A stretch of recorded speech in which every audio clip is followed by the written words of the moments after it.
Tak co, převoz hlavního dárku? Jo, měl by tam být nachystaný. A co převoz dortu? To by mělo asi taky dopadnout dobře.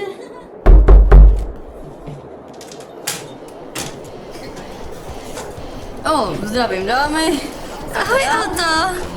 Ty s klukama vyzvednout Vajanu ze školy? Ne, říkali, že to zvládnou sami a já jim věřím. No, tak to nevím, jestli bys měl. No, to je pravda. Tak jo, za jak dlouho by to měly být?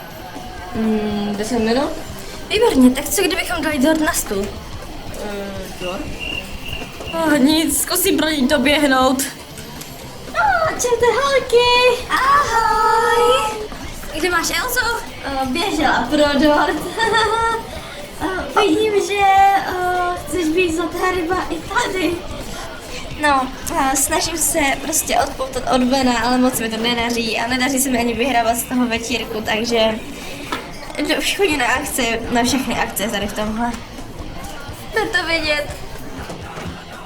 Jak jako jde to vidět? Upřímně nevím, co kdo myslí, ale na tvých hlasech to určitě vidět nejde. Na mých? To jde vidět. Ale ty přece nikam nechodíš. No právě. Kde si možná bundu? A kdekoliv. No.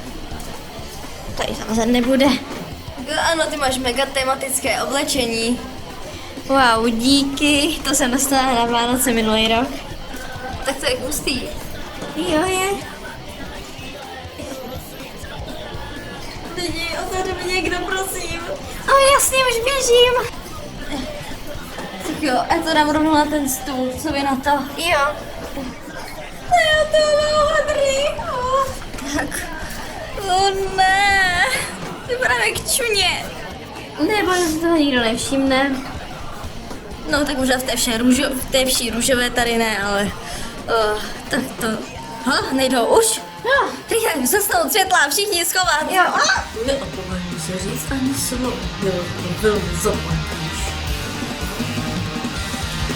Překvapení!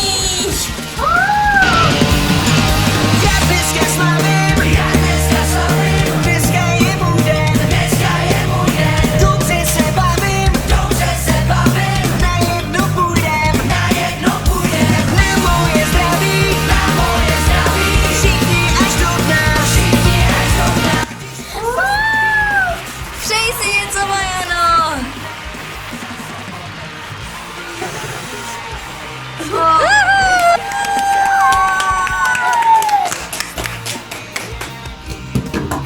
Jdeme říct, co to má jako znamená? No, řekl si nám, ať uneseme Vajanu. Ne, řekl jsem, ani vyzvedete ze školy. A co tady dělá? Dohájem Ben. No, já jsem viděl zimovou akci, tak jsem se zase přidal. Kde máš tričko zase? No, Nevidíš, že tady všichni jsou slušně oblečení. a co Osky? Osky má triko a dlouhý kalhoty. Ale Vypadáš do pyžamu. A ještě máš hnusně špinavý ksicht. Spal si do hnoje nebo co? prostě promiňte, já těžce snáším rozchod a občas už to nevydržím, no. Můžete mi říct prostě i s Vajanou, ale si tu divnou borku? No, víte, myslel jsem si, že půjde o profesionální únos, ale zjistil jsem, že je to nějaký trapný teenage joke. Mělo to být jenom odvoz ze školy. A co se z toho stalo? Maro, moc se ti omlouvám, broušku, takhle to vůbec nemělo být. Vy si dám do dna, lepší nálady. Ale to je dobrý. Náhodou to bylo milé překvapení. A ještě nejlepší. Neberte.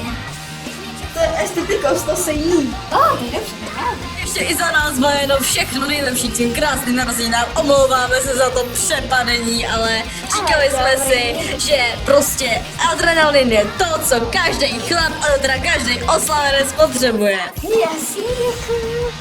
Nemáš zač. Ty si myslel, že je moje dívka chlap? Ne, jen to si myslel, že trochu adrenalinu neuškodí a navíc nebyl to můj nápad. Byl to Oskyho nápad. Osky, děkuju za takový originální nápad. Takový narozky jsem si vždycky přála. Ale to není za co, Vajeno. Pro tebe cokoliv. Hej! Teda, hej, ten dort! Jo, dort! Dort, jo. Ten dort. Co s tím dortem? Dáme si? No tak, Ariel, chápu, že ten rozchod jako špatně snáší. To na mě shodila! Líbí se ti, Váno? Jasně. Tak to si dáme. Tak už je opravený, abys ho mohla sníst. Výborně, Aničko. Zahryzni se do něho, Váno. Váno, to jsme nečekali. Co říkáš na svůj originální dort? Dělala jsem ho z lásky. To není sladký dort? Ty jsi ho sama. Ano, vzpomínáš si na svůj dort z minulého roku? Ne. To je maso, sír a maso? Propíchli špejlou. Jo. Ten nebyl špatný. Ale tady to vypadá sladce a je slaný. To je to nejhorší, co můžu dělat. Ale on je s láskou dělaný. Jo, je moc dobrý. Aničko, je náš čas. Jasně. Takže my ti se všechny chceme... Ticho. Takže my ti za všechny chceme popřát, jo. Všechno nejlepší, hodně zdraví a také Štěstí, lásky, spokojenosti. No a teďka dostaneš dort, a teda dárek. Ten bude strašně moc hustý a jako důležitý, protože já jsem se podělala i finančně. Jakože fakt, jakože půlku jsem zaplatila já a půlku ona, takže a to jako to většinou dárky nebývají jako zaplacený mnou. Ano, o to se nemluví. Nevadí, já jsem chtěla vyjádřit, jak je pro mě moc důležitá, víš? Všechno nejlepší, mám tě ráda. Otevři si dárek. Tak můžeme? 3, 2, 1.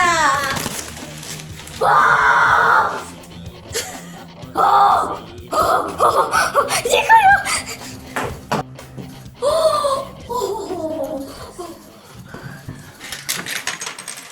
Co si máš dělat, ty zrandu?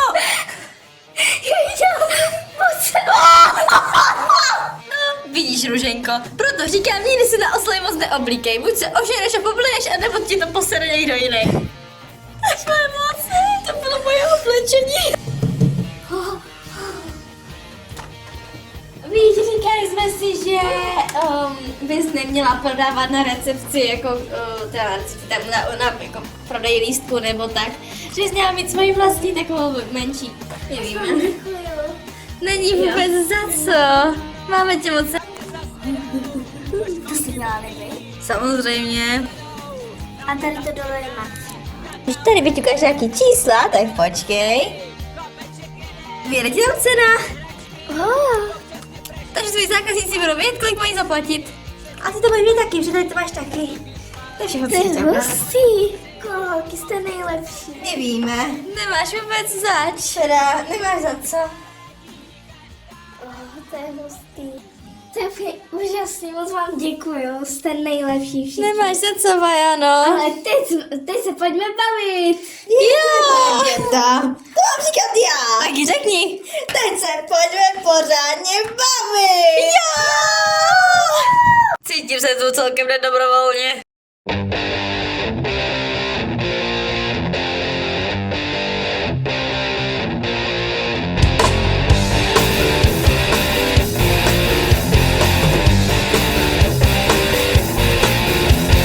Pivo si dám, pivo si dám, pivo si dám, pivo si dám. 3 lety generátory počítat už nezvládám. Svýmu tělu i organismu těžký břímě nakládám. A když někdy v páru nejsem, třeba že mám sekeru, sedím někde jinde, prostě kde si mozek vyperu. Pivo si dám, já si vyskočím, já se poskočím. Pivo si dám, jsem velký kluk a můj bajš to stráví. Pivo si dám, prachy vyberu a pak se ožeru. Pivo si dám, ať jdu kam jdu, tak mám všude známý.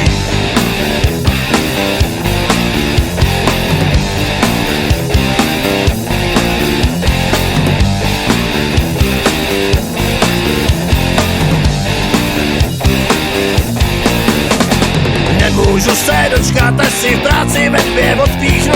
Utíkám jak zátopek a uhnát a to zapíchnu. Tak když někdy prachy nemám, tak to ještě nehoří. Změním směr, jdu do žolíku, snad mě